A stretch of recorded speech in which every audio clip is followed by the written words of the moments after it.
AJ STINE. Hey, what's up, Asia? How you doing? Grande Valerie. Tutto bene? Hai visto che mi sono fatto la barba? Bravo, what you? AJ STINE. Alright.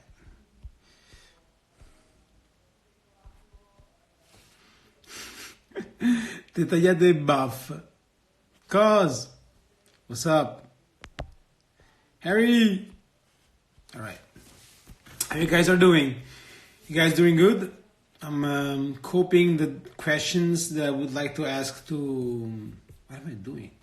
To AJ, which is going to be online with us soon. Yeah, thank you so much, cuz. I see you, I see you. Are you guys watch me like fluently? There's like any connection problems, or it works well? What about the audio? The audio is fine?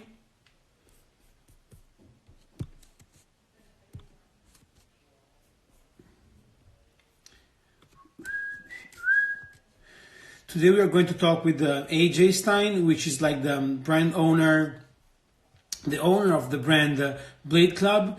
And we are going to discuss about Fise, the Blade Club, what is going on right now.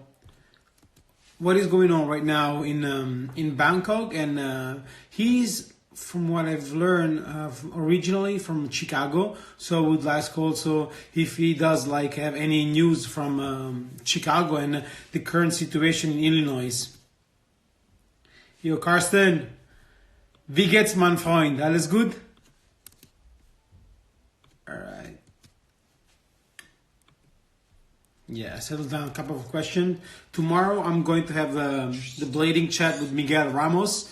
And yeah, it's going to be like a pretty interesting week, because I'm going to talk with Cameron Card, Austin Pass, Brian Aragon on Sunday. And yeah, as I was saying, tomorrow I'm going to talk as well with Miguel Ramos.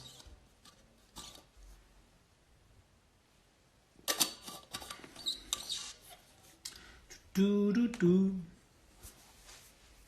gonna say hi to all the people who just joined in. Hey Karsten, I see you shredding around the spots in Hamburg, huh?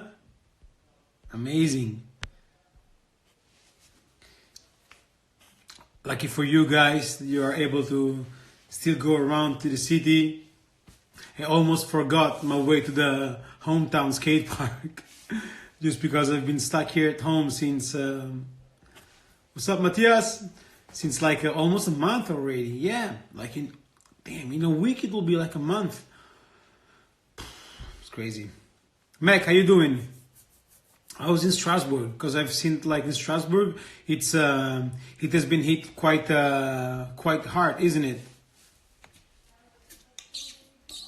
Ciao bello. Salut! Grande Ale, tutto bene? Adesso tra 3 minuti andremo live con AJ. Oh damn. Yeah, I've learned it from the news that yo Mike, what's up my brother? I've learned from the news that in Strasbourg it has been heated quite heavily from that situation. Yeah. Damn. It's crazy how like in Germany they have like a lot of infected people, but the number of the death is like really small compared like to France, Spain, or Italy. Yeah, Mike, I'm doing well. Fortunately, I'm able to do my exercise, skating a little bit, and yeah, luckily I'm doing okay. Besides the fact that like I'm not able to work, but yeah, we will figure out a way to get through it. Ah, grande Ale, fai bene, beato te che almeno lavori.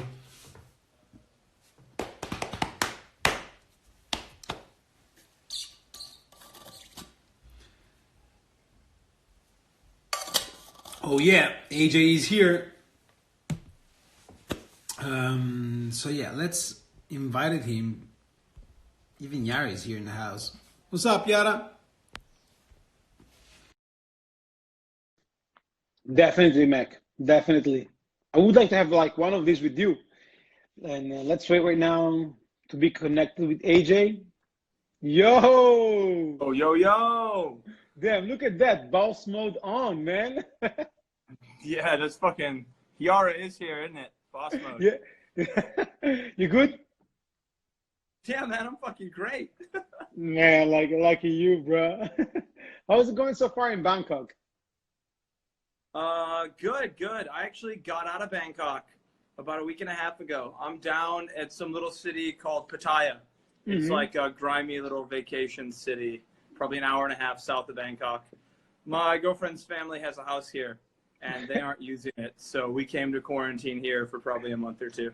Damn, it's like the best spot to be with, like to get like to be in quarantine. Actually, you just sent me the picture the other day, and within like all of those with the swimming pool and stuff like that, it looks like paradise, isn't it? Yeah, man, it's fucked. I guess my quality of life kind of went up. Like during the, I don't know. I don't know if that's great, but like everything's gotten actually a lot better for me over the last couple of weeks. Awesome. So I'm just kind of enjoying it. Lucky you, man. That's amazing. Yeah. So what's like, good? How's Italy? I mean, I'm sure everyone asks you how it is at home. But it's like it's crazy. Like slowly, like the news said like 2 days ago we reached like the peak. So like from like 2 days ago, everything like, the numbers are going down, the infected people are going down, and they are thinking that maybe, but like really, we have like to be careful of like saying these words. But like we are going to be able to leave like the houses and stuff like that after Easter. But yeah, we still have to see like what is going on, what's up with the numbers, and what's up with the infected people, and the number of deaths, because like it really goes up and down. Like one day you have like 200 deaths, the next day you have like 700 or 800 deaths, and the next day on like you have like 300. So it's really like a roller coaster. So yeah, quite crazy. Yeah, that's fucked. That's completely fucked. So It does. It does.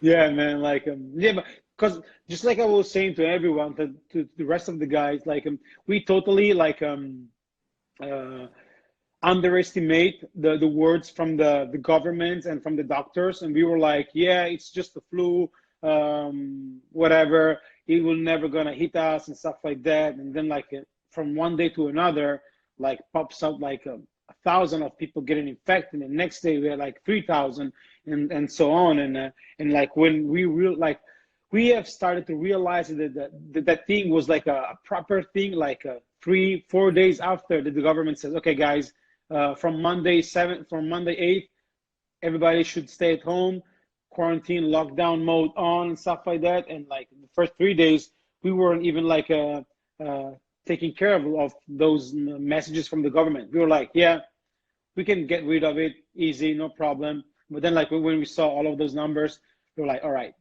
it's something serious. yeah, man, I understand. I'm pretty lucky. So I'm like a really boring guy. I really don't go out that much. Like when I'm in Bangkok, I go to work and then I go to the gym. I play some ball, but mostly I'm just sitting at home, kind of quarantined, anyways.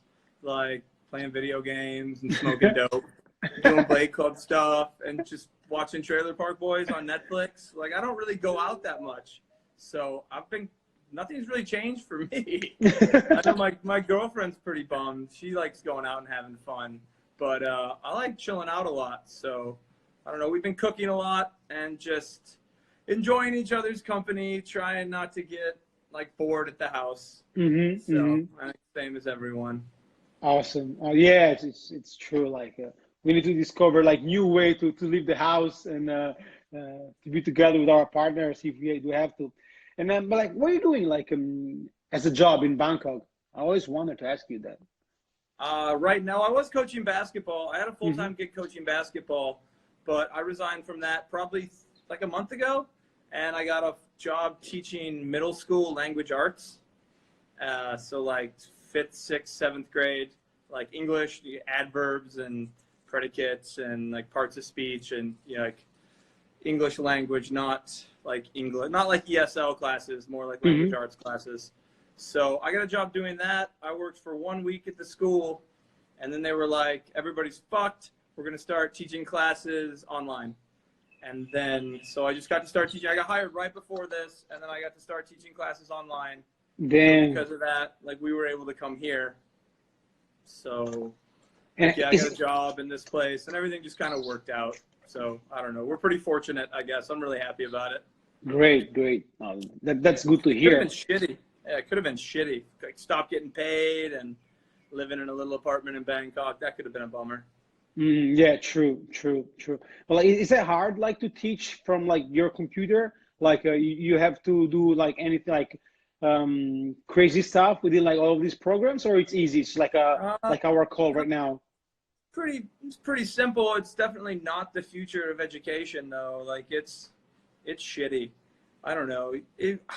You wouldn't really want to take a class from home, right? Like, it's hard to get in the right mind frame to really learn something. I mean, adults can. You can hang out in front of YouTube and teach yourself something. But if you're 12 years old, like sitting at your computer, trying to listen to me talk about parts of speech and adverbs and fucking syntax, like, that's dull.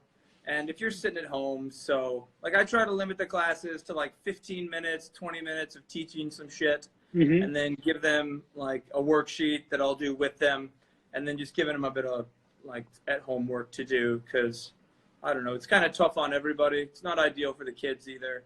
True, so you just have to deal with it.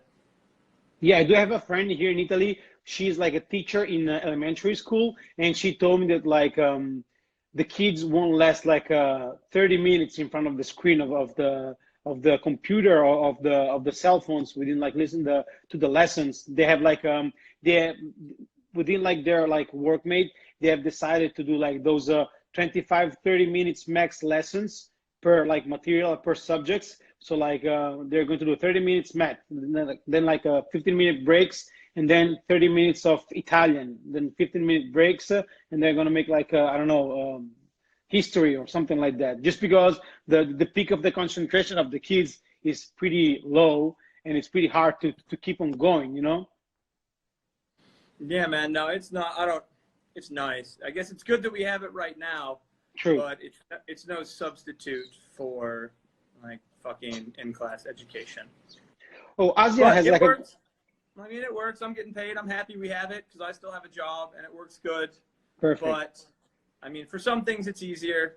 But I don't know. You couldn't really teach like I don't know. Just kids can't really learn this way. True. Comfortably.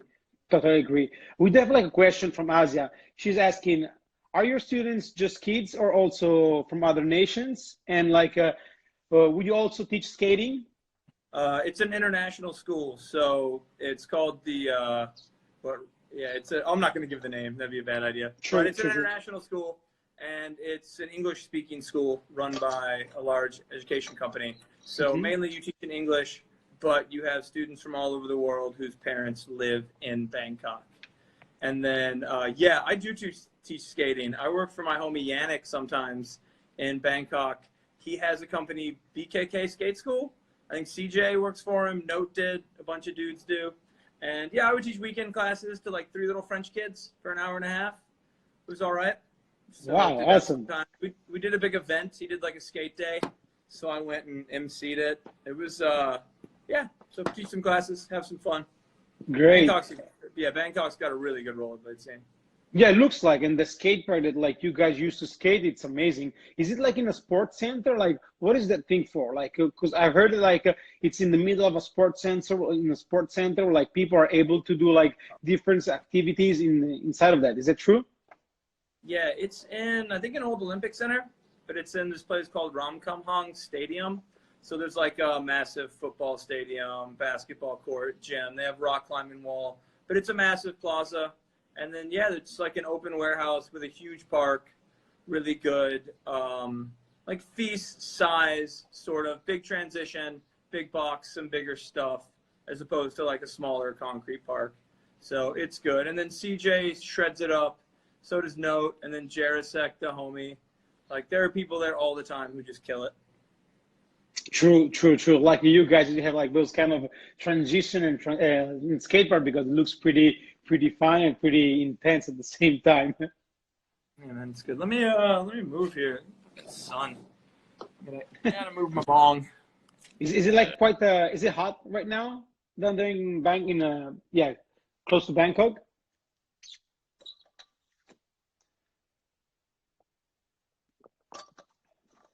We just we have just lost AJ.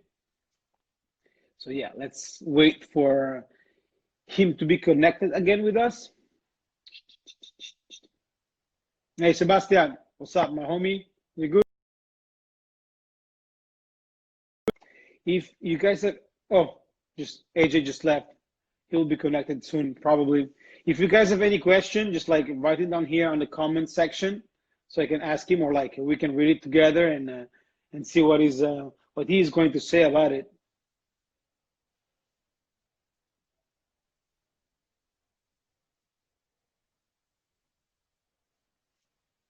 Miguel, how is it going on right now in Hamburg? Is it everything's fine? Yo, Chad, thank you so much. I'll see you next time, brother. Oh yeah, there you are. Waiting for AJ to be connected. He's got to be online in a second. Yo, yeah.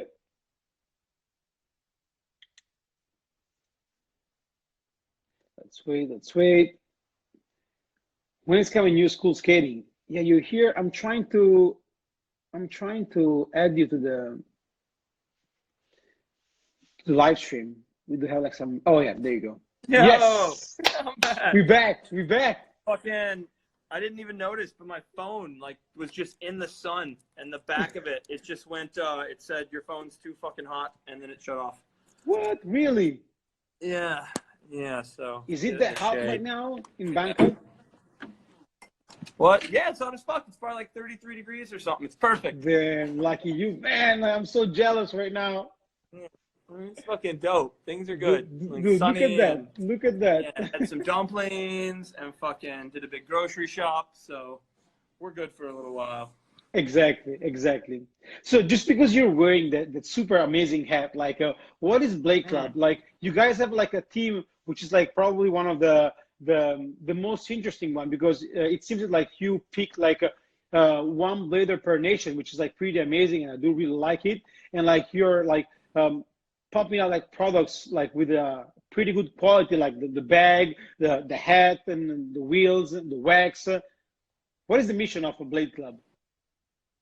The mission of Blade Club is to just make shit that we want. Like, I don't know, my buddy Shaltiar, the other half of Blade Club, the artistic half, fucking, we just want to make stuff for ourselves, pretty much.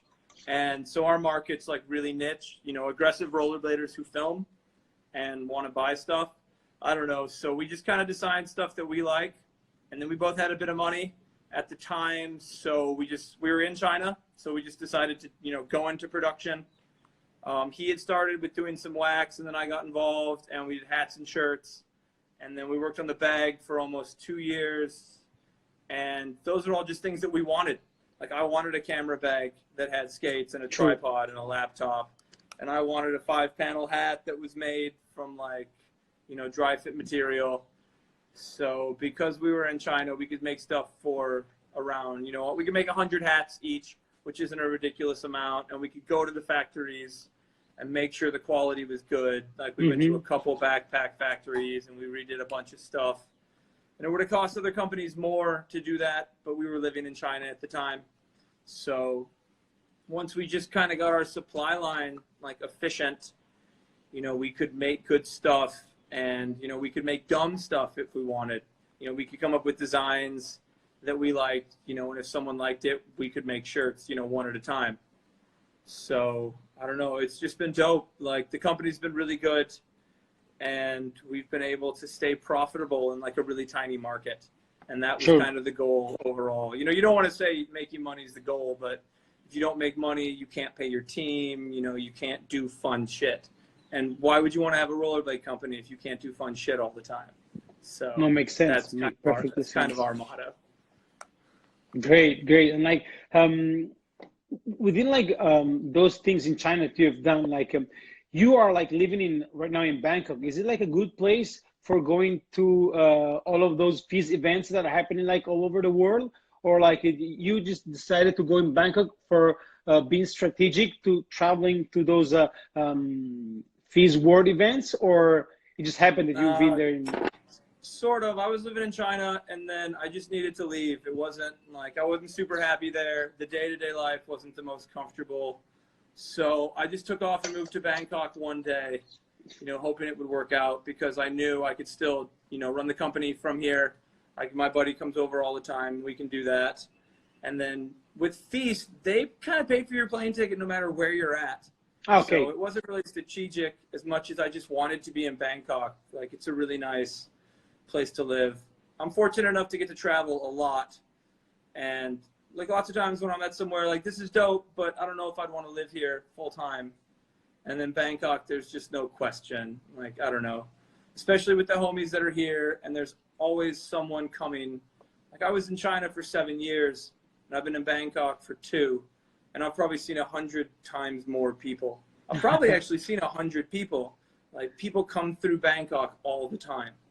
So it's just, I don't know, it's a really fun place to be. And the scene's strong, the weather's good, cheap. True. Yeah.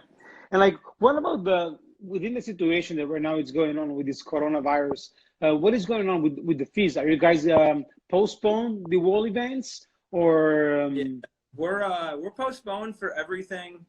They made an announcement about Fise Hiroshima probably like a month ago. And they made an announcement about Fise Montpellier last week. And then they haven't said anything about Fise Chengdu. That's not till November. But I would have no idea about that. But yeah, they've been pretty good about letting people know really far ahead of time. True. So it actually, I mean, it's fucking awful because, you don't want to say it, but I'm missing out on like a really fun time. We'd all be, all the boys would be in Hiroshima right now, with like Yuto and Soichiro and Takeshi. Like, we'd all be having a blast, and we don't get to do that because the coronavirus. So it is unfortunate. You're missing out, but as long as everyone's healthy, I think that's good. True, makes sense. But are you originally from Chicago? From some reason? Yeah, I am. Well, I was born in the suburbs of LA. My dad's from Chicago, so when things got a bit dicey in Southern California in the 90s, they moved us to Chicago, and that's where I think, like probably 7, 8, or 9 I moved there in year 3. And then, lived in Chicago, outside the city for pretty much my whole high school life and everything. Then I went back to California after high school for 2 years to just rollerblade and build shit and have a fun time. And then I went to university for a long time. Skated a bit in grad school. Still in Cali, or you move out like in another place for university? I went to university. It's the Southern Illinois University. It's in I don't know, 6 hours south of Chicago. Oh, wow. And then I went to graduate school at Arizona State University. They're both, I don't know, like notorious party schools that weren't really too tough. It was just a really nice time. So I enjoyed university quite a bit. Damn, like, how was it like growing up in the city where like Michael Jordan were playing basketball at the time? Like, did you get any chance to go to the stadium to watch the Bulls, those Bulls playing? No, I didn't. We never really did that. That wasn't our type of thing.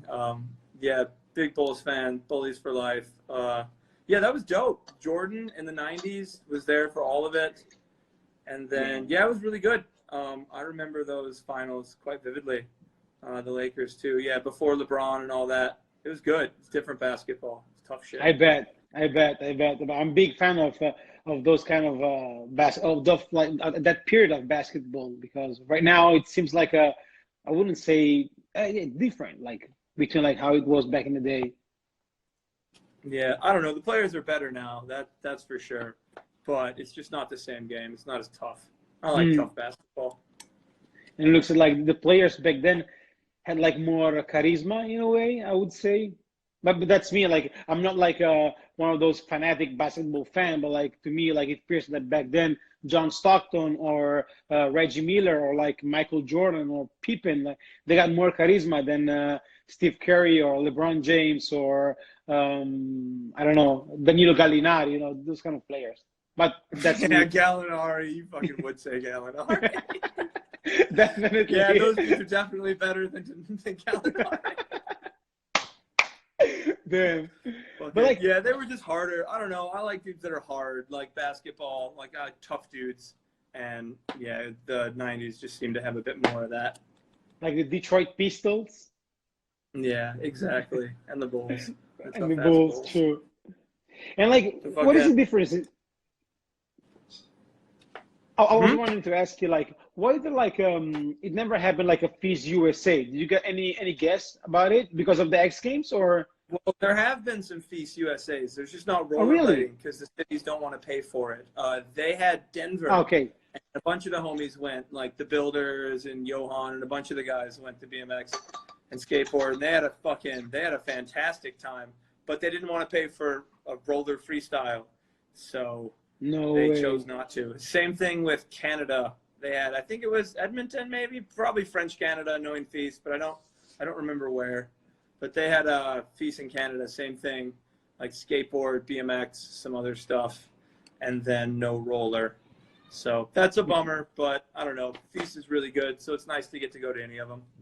True, makes sense. I've never been to one, like to any of them, but next time, like next year, or like when you guys are going to make it, the one in Montpellier, I do really need to go there because it looks like such an amazing event within like all of the. How many people are like expecting for the whole week? Like 100,000, maybe more, right? Yeah, it does like 100,000.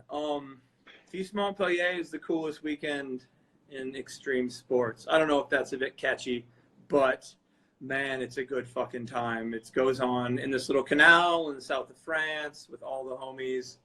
I can't say enough good things about it. It's a shame that more people from the States don't get there, but it's not cheap to go to the south of France in the summer. So, but like, I think 2 years ago, Eric Michael came out with the Chicago homie Egon Nab. He's from my hometown. They came out, and that was cool. We got to skate a bit of street. Awesome. But man, if you've never been to Fise Montpellier, you got to go. It's like, I don't know, you wouldn't compare it to Winter Clash atmosphere, but it can get like Winter Clash crowded. Like you could be at a rollerblade park event. Yeah, and it's like, it's packed. Because it's just on the side of the hill with like general seating and sidewalks and walkabouts. Wow. Fucking, it's good. I can't say enough good things.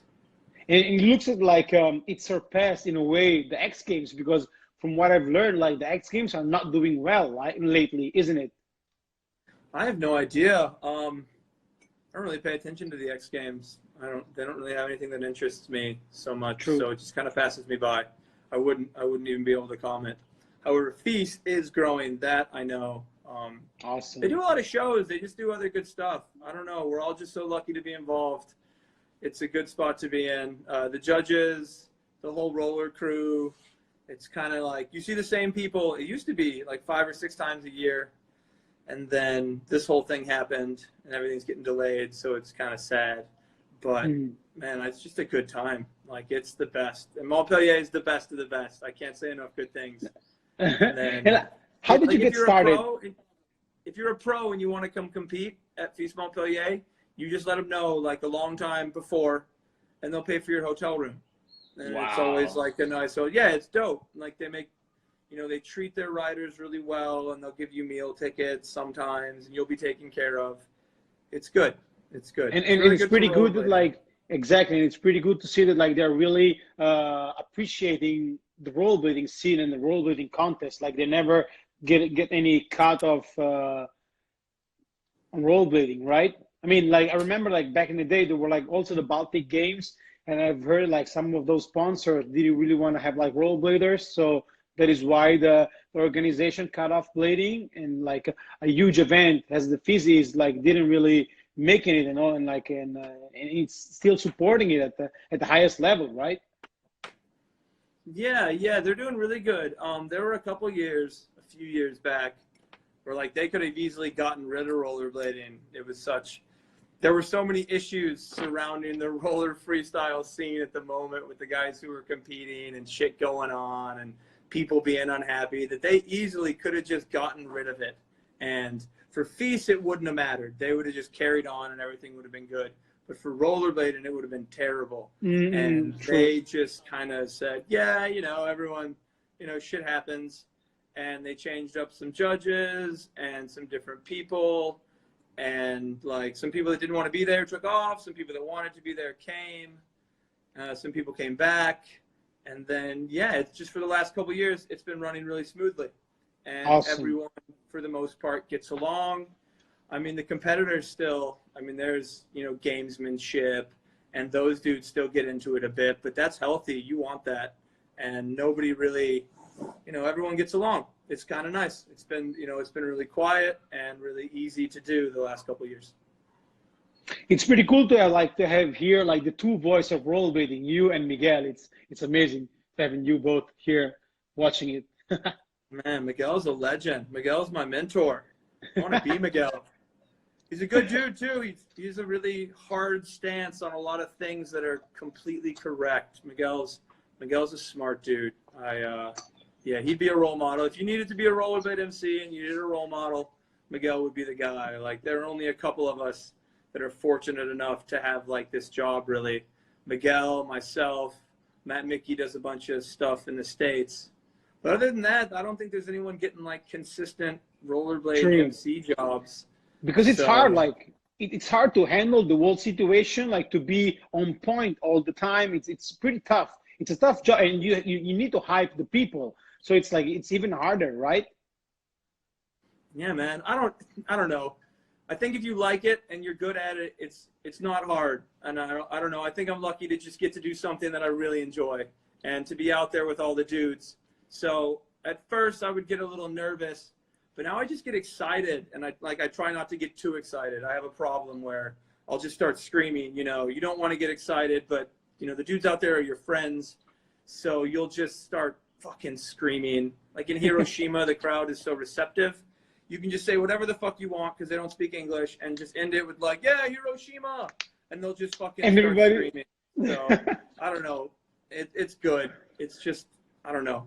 I can't explain how, you know, happy I am to have that job and to get to hang out with the crew, and just, yeah, it can be tough. You know, usually Sunday, Monday, you can't really talk and you're beat up, but man, there's nothing else you'd rather spend a weekend doing, really. Great. And how did you get involved within the Fise organization and like the MC job or all this kind of stuff like the Fise? I was living in Chengdu, China for some reason. I had opened a school there for a company I was working for. And it was like, yeah, they're going to have a feast. Oh, that's fucked up. Like, we live here and they're going to have a feast here. So then there was a little garbage-ass skate park in the city, but some dude, I think this Pierre guy, came through and had like a little meeting. And they're like, yo, we're going to have fucking a feast contest here. We're just trying to get people involved. And I was like, oh, sick, cool. I want to be involved. And then I was at a contest maybe a month later. I help a buddy who actually runs Hurricane Parks now, the guy who builds parks for Fise. We were helping running this little contest in Huzhou that we got to invite riders to. And maybe Alex Broskow was there and Wake Shepman, I think. Wow. It was just, I mean, they're nice dudes. We had a fun time, but it was kind of a dull weekend. They're not like party guys. And at the time, we all kind of were. But so that was fun. Then there was a guy working for Fise, and we just got to chatting, and I was like, yo, I want to be involved. He gave me this guy Johan's email. Johan is one of the head guys at Fise. He's the reason we have Roller. So he gave me his email. I hit him up. I was like, let me be involved, please. Anyway, they were like, we need a live cast guy if you'd like to do that. So maybe 6 years ago, I got to do Fise Chengdu on the live cast from a truck bed or like a truck cab with Miguel. And they liked what I did. They thought I did a good job. So the next year I got to do Fise Chengdu again. And then I paid for myself to go to Fise Montpellier. And I was like, yo, I'm here. You know, let me do the live cast. And they were like, yeah, great, please. And they were happy enough to like let me stay. And then they asked me to do emceeing, like the on-course competition. And they gave the live cast job to Freddie. So that's how we do it now. Perfect. Awesome. Like, do you know how Fise started? Because Asia asked it that. I think she asked it, yeah. how did Fise start? Do you like have any clue? Yeah, the dude, the guy Hervé, I think it's Hervé Benoit. I don't know, his last name's French. It's hard to say. He did it as like a student project for either his master's or his undergrad degree. His student project was a extreme sports competition, and I believe there was wakeboarding, but maybe some other stuff, maybe skateboarding or some shit, parkour because they're French, fucking slackline, or maybe they're mimes. But and it just, I guess it did good, and that was maybe 21 years ago, 22, because they had the 20-year anniversary of Fise Montpellier, and it was big, it was fucking rad. So, and yeah, it just got bigger, and that dude kicks ass. The guy who runs it's a kind of talented wakeboarder, and yeah, he's a cool guy. You see him riding around the events on his bike with his wife and his kids. Seems to be having a nice time. It looks like. And what about like going back to the Blade Club? Is there like any up and coming video, that team video or something like that on its way? Yeah, we got a team video coming out. I have tons of time to edit it. I got all the time in the world to edit the video, and I'm not doing a fucking thing. So, like, I've been playing Red Dead Online. I've been swimming. I smoked tons of dope. It's, I don't know, the sections are like kind of cordoned off, and I got the clips. I can't choose music. I have the hardest time choosing music, not wanting which is like the hardest part, actually. So that's where we're at, but it should be 20 to 30 minutes, depending how many building shots do I want to put in it, and shots of skates rolling on the ground and shit, or do I just want to do clips? So I got to figure that out. But yeah, tons of good sections like Tomek, Prado, Mathieu Heinemann. I got a Uto section, a Montre section, CJ and Lomax, and like crazy places. Every one of them was when those dudes were traveling. Like Nick's is in Bangkok. Let me think. Montre's is in Prague.